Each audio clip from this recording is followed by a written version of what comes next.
So உங்களுக்காகவே இன்னைக்கு தேங்காயை வச்சு குச்சை செஞ்சு காட்ட போறேன்.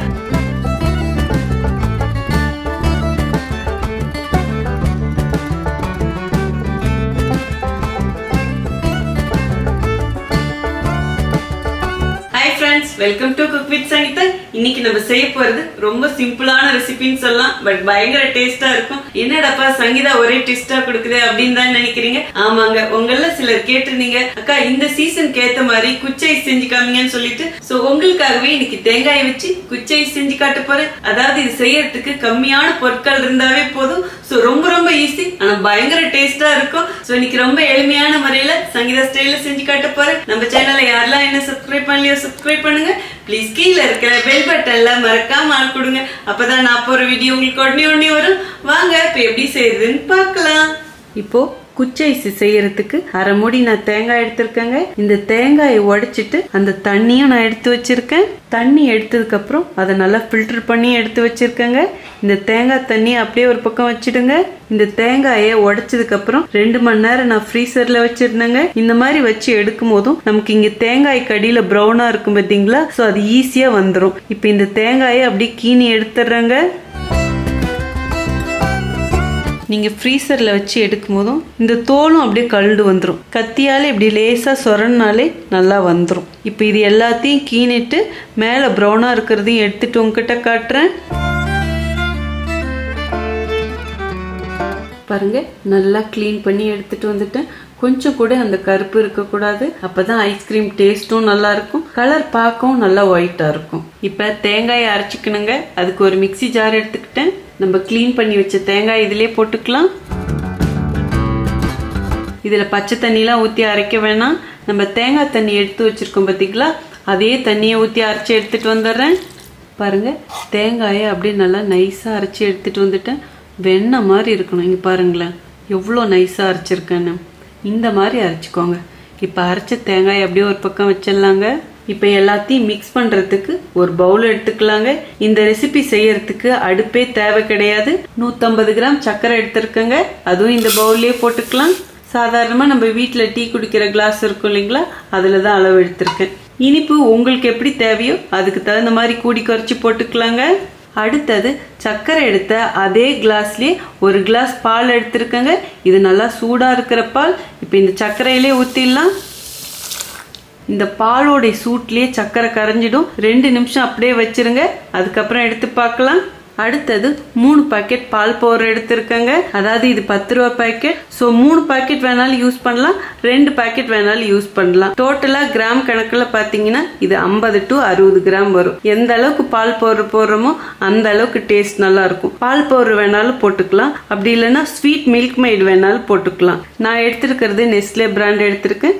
உங்களுக்கு என்ன பிராண்ட் கிடைக்குதோ அதுவும் யூஸ் பண்ணிக்கலாம். இப்போ இது 3 பாக்கெட்டும் ஓபன் பண்ணி ஒரு பவுல்ல போட்டு எடுத்துட்டு வந்துடுறேங்க. நம்ம சர்க்கரையும் பாலும் மிக்ஸ் பண்ணி வச்சோம் இல்லைங்களா, அதுலேயே இந்த பால் பவுடரை போட்டுக்கோங்க. பால் கொஞ்சம் சூடாக இருக்கும் போதே பால் பவுடர் போட்டுக்கணும். இப்போ இதையெல்லாம் ஒன்று சேர்த்து மிக்ஸ் பண்ணிக்கோங்க. பால் பவுடரும் இனிப்பாக இருக்கும். ஸோ அதுக்கு தகுந்த மாதிரி தான் நம்ம சர்க்கரையை கூடி குறைச்சி போட்டுக்கணும். சர்க்கரையும் கரையணும், அந்த பால் பவுடரும் கட்டி இல்லாமல் நல்லா சேர்த்து கரைச்சிக்கணுங்க. இந்த அளவுக்கு கரைச்சிக்கிட்டா போதும். இப்போ நம்ம அரைச்சி வச்ச தேங்காய் விழுதும் இதிலே ஊற்றிக்கலாங்க. இப்போ இது எல்லாத்தையும் ஒன்று சேர்த்து மிக்ஸ் பண்ணிக்கலாங்க. மிக்ஸ் பண்ணிவிட்டு இனிப்பு டேஸ்ட்டு கரெக்டாக இருக்கான்னு பார்த்துக்கோங்க. உங்களுக்கு தகுந்த மாதிரி அட்ஜஸ்ட் பண்ணிக்கோங்க. எல்லாம் நல்லா மிக்ஸ் பண்ணியாச்சுங்க. இப்போ இது ஒரு மோல்டில் ஊற்றிக்கலாம். அதாவது உங்ககிட்ட ஐஸ்கிரீம் மோல்டு இருந்தால் அதில் ஊற்றிக்கலாம், இல்லைன்னா வீட்டில் இருக்கிற டீ குடிக்கிற கிளாஸ்லேயே நம்ம ஊற்றி வைக்கலாம். நான் வந்து இன்னைக்கு டீ குடிக்கிற கிளாஸில் தாங்க ஊற்ற போகிறேன். வாங்க இப்போ அதுவும் எப்படி செய்யறதுன்னு பார்த்துடலாம். பாருங்க, 100 கிராம் பிடிக்கிற மாதிரி நான் சின்ன டீ குடிக்கிற கிளாஸ் தான் எடுத்திருக்கேன். நீங்க இதுலயே செய்யணும்னு கிடையாது, ஈவன் சின்ன கிண்ணத்துல கூட வைக்கலாம். ஸோ உங்ககிட்ட எப்படி இருக்கோ அதுக்கு தகுந்த மாதிரி நீங்க செஞ்சுக்கலாம். ஆக்சுவலா இன்னைக்கு ரொம்ப கம்மியான பொருட்களை வச்சு ரொம்ப ருசியா செஞ்சு காமிச்சிருக்கேன். இதுக்கப்புறம் நம்ம கிரியேட்டிவ்னஸ் தாங்க. ஈவன் நீங்க டியூட்டி ஃப்ரூட்டி இருந்தா போட்டுக்கலாம், நட்ஸ் உங்ககிட்ட என்ன இருக்கோ அதுவும் சேர்த்து போட்டுக்கலாம். கண்டிப்பா பிஸ்கட் உங்ககிட்ட இருக்கும், பிஸ்கட் அப்படியே பொடி பண்ணி இதுல மிக்ஸ் பண்ணலாம். ஈவன் கொக்கோ பவுடர் இதுல போடலாம். ஸோ நம்ம கிட்ட என்ன பொருள் இருக்கோ அதுக்கு தகுந்த மாதிரி இதுல சேர்த்துக்கலாம். நல்லா மிக்ஸ் பண்ணியாச்சுங்க. இதை அப்படியே கிளாஸ்ல ஊத்திடலாம். கிளாஸ் ஃபுல்லா ஊற்ற வேணாம், முக்கால்வாசி ஊற்றலாம். ஒவ்வொரு தரையும் இப்படி மிக்ஸ் பண்ணிட்டு தான் ஊற்றணும், ஏன்னா தேங்காய் அடியில் போய் நின்றும்.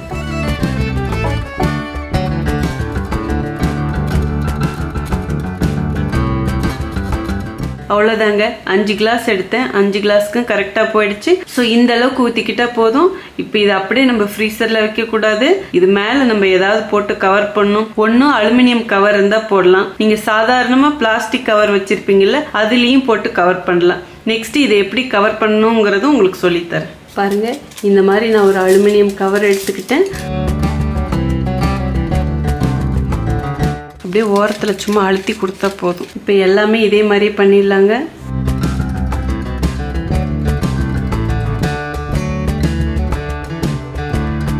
எல்லாத்துக்குமே கவர் போட்டு எடுத்துகிட்டு வந்துட்டேங்க. இப்போ இது மேலே நம்ம ஐஸ் குச்சி வைக்கணும். ஸோ அதுக்கு அப்படியே சின்னதாக ஒரு ஓட்டை போட்டுக்கலாம். அவ்வளோதான், எல்லாத்துலேயுமே அப்படி போட்டுக்கலாம். ஐஸ் குச்சி நான் 5 எடுத்திருக்கேங்க. இப்போ இந்த குச்சை அப்படியே இதில் வச்சிடலாம். நீங்கள் ஃப்ரீஸ் பண்ணதுக்கப்புறம் ஐஸ் குச்சி வச்சிங்கன்னா உள்ளே சரியாக போகாது. அதனால் ஃப்ரீசரில் வைக்கிறதுக்கு முன்னாடியே இந்த மாதிரி வச்சுடுங்க. இப்போ எல்லாத்துலேயும் இதே மாதிரியே வச்சிடலாங்க. இந்த ஐஸ் குச்சி ஈவன் ஃபேன்சி ஸ்டோரில் கூட கிடைக்கும். நான் இது என் பையனுக்கு ப்ராஜெக்ட் ஒர்க் பண்ணுறதுக்காக வாங்கி வச்சுருந்தேன். ஸோ நல்ல வேலை இப்போ அது இருந்ததுனால எனக்கு யூஸ் ஆச்சு. அவ்வளோதாங்க, சூப்பராக நம்ம தேங்காய் குச்சி ஐஸ் ரெடி பண்ணிட்டோம். ஸோ இப்போ இது 8 to 12 மணி நேரம் நம்ம ஃப்ரீசரில் வைக்கணும். ஸோ கீழே நார்மலாக காய வைக்கிறதுல கிடையாது, ஃப்ரீசரில் வைக்கணும். அப்போ தான் இது நல்லா ஐஸ் ஆகும். நான் இதை 12 மணி நேரம் ஃப்ரீசரில் வச்சுட்டு அதுக்கப்புறம் எடுத்துகிட்டு வந்து காட்டுறேங்க. 12 hours later. அவ்வளோதாங்க, இனிமே நம்ம தேங்காய் குச்சி ஐஸ்கிரீம் சாப்பிட ரெடி ஆயிடுச்சு. ஸோ இது உடனே எடுக்கிறதுக்கு உங்களுக்கு வராது. இது அப்படியே லேசாக தண்ணியில் வச்சு எடுத்தா வந்துடும். வாங்க இப்போ அதுவும் எப்படி செய்யறதுன்னு பார்க்கலாம். ஒரு பவுலில் கொஞ்சம் தண்ணி எடுத்துக்கிட்டாங்க. நம்ம கிளாஸில் ஊற்றி வச்ச ஐஸும் எடுத்துக்கிட்டேன். ஃபஸ்ட்டு நம்ம இந்த கவர் எடுத்துடலாம். வாவ், சூப்பராக நல்லா செட் ஆகிருக்கு. இப்போ பாருங்கள், குச்சி எடுத்திங்கன்னா வரவே வராது. உடனே நீங்கள் எடுக்கணுன்னா இந்த மாதிரி நார்மல் வாட்டரில் இப்படி வச்சுட்டு இங்கே பாருங்கள், இப்படி சுற்றி விடுங்க போதும். கொஞ்ச நேரத்துலேயே அப்படியே பார்த்தீங்கன்னா இந்த ஓரத்தில் அப்படியே தானாக அப்படியே வரும். 1 செகண்ட் 2 செகண்ட் கூட ஆகாது, அப்படியே வர ஆரம்பிச்சிடும். இங்கே பாருங்கள்,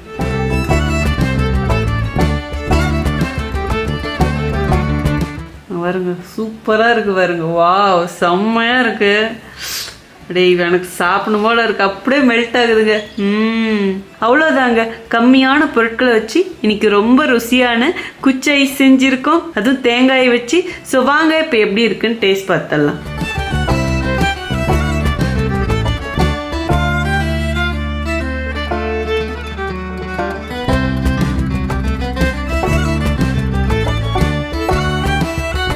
ஸோ சூப்பராக நம்ம ஐஸ்கிரீம் ரெடியாக இருக்குது. மெல்ட் ஆக ஆரம்பிச்சிருச்சு. ஃபஸ்ட்டு நான் சாப்பிட்டு காட்டுறேன், அதுக்கப்புறம் உங்களுக்கு டிப்ஸ் கொடுத்துட்றேன். தேங்காயோட டேஸ்ட்டு சொல்லணுமா என்ன? அதுவும் தேங்காயில் குச்சைஸ். நம்மளாம் சின்ன பிள்ளையில கண்டிப்பாக சாப்பிட்ருப்போம் குச்சைஸ். எனக்கு அந்த ஞாபகம் தான் வருது. உங்களுக்கும் வந்துதான்னு சொல்லிட்டு கமெண்ட் பாக்ஸில் சொல்லுங்கள். இந்த அடிக்கிற வெயிலுக்கு குளுகுள்னு இப்படி குச்சைஸ் கொடுத்தா யாருக்கு தாங்க பிடிக்காது? அட, டைம் வேஸ்ட் பண்ணாமல் சாப்பிட்றலாங்க. ஓ மை காட், அப்படியே ஐஸ்கிரீம் மாதிரி இருக்கு. எல்லா அளவும் அவ்வளோ பர்ஃபெக்டாக இருக்கு. கண்டிப்பாக சொல்கிறேன், இதை செஞ்சு பாருங்கள், உங்களுக்கு ஃபெயிலியரே வராது. நான் சொன்ன அளவுகளோட இந்த கோகனட்டோட ஃப்ளேவர், ஓ மை காட், நிஜமாக சொல்கிறேன். நான் டீ காஃபிலாம் குடிக்க மாட்டேன், ஏன்னா எனக்கு பால் வாடை பிடிக்காது. பட் இதில் பால் வாடையே தெரியல. ஆனால் நம்ம பால் ஊற்றிருக்கோம். ஏன் தெரியலன்னா இதில் தேங்காய் போட்டிருக்கோம், பால் பவுடரும் போட்டிருக்கோம். அவ்வளோ சூப்பராக இருக்குது. டிப்ஸ்ன்னு பார்த்தீங்கன்னா நான் வீடியோவில் என்ன அளவு சொல்லணும், ப்ளீஸ் அதை அப்படியே ஃபாலோ பண்ணுங்க. நிஜமாக சொல்கிறேன், அவ்வளோ சூப்பராக வரும். பசங்க ஸ்கூல் போனவொடனே நீங்கள் இந்த மாதிரி செஞ்சு வச்சுட்டு ஈவினிங் வந்தவொடனே கொடுத்தீங்கன்னா சும்மா ரசிச்சு ருசிச்சு சாப்பிடுவாங்க. ஸோ இந்த அளவுக்கு தெரிஞ்சுக்கிட்டாலே இந்த தேங்காய் குச்சி சூப்பரா செஞ்சிடலாங்க. சோ நீங்களும் இதே மாதிரியே செஞ்சு பார்த்துட்டு எப்படி இருக்குன்னு சொல்லிட்டு கமெண்ட் பாக்ஸ்ல சொல்லுங்க. உங்களுக்கு இந்த ரெசிபி பிடிச்சதுன்னா மறக்காம ஃபர்ஸ்ட் ஒரு லைக் கொடுத்துருங்க. ரொம்ப ரொம்ப பிடிச்சதுன்னா உங்க ஃப்ரெண்ட்ஸ் அண்ட் ஃபேமிலிக்கு ஷேர் பண்ணுங்க. நீங்க இதுவரைக்கும் எனக்கு கொடுத்துட்டு இருக்க அன்புக்கும் ஆதரவுக்கும் ரொம்ப ரொம்ப நன்றி. உங்களுக்கு என்ன ரெசிபி வேணுமோ ப்ளீஸ் அதுவும் கமெண்ட் பாக்ஸ்ல சொல்லுங்க. இதே மாதிரி அடுத்த ஒரு ஸ்பெஷல் வீடியோல உங்களை சந்திக்கிறதுக்கு முன்னாடி ஒரு ஹம்பிள் ரிக்வெஸ்ட் இருக்கு. ஃபேஸ்புக்லயும் நமக்கு குக் வித் சங்கீதா பேஜஸ் இருக்கு. ப்ளீஸ் அப்படியே லைக் பண்ணி ஃபாலோ பண்ணிக்கோங்க. சோ அடுத்த ஒரு ஸ்பெஷல் வீடியோல உங்களை சந்திக்கிறேன். Until then, see you. Bye bye. Love you all.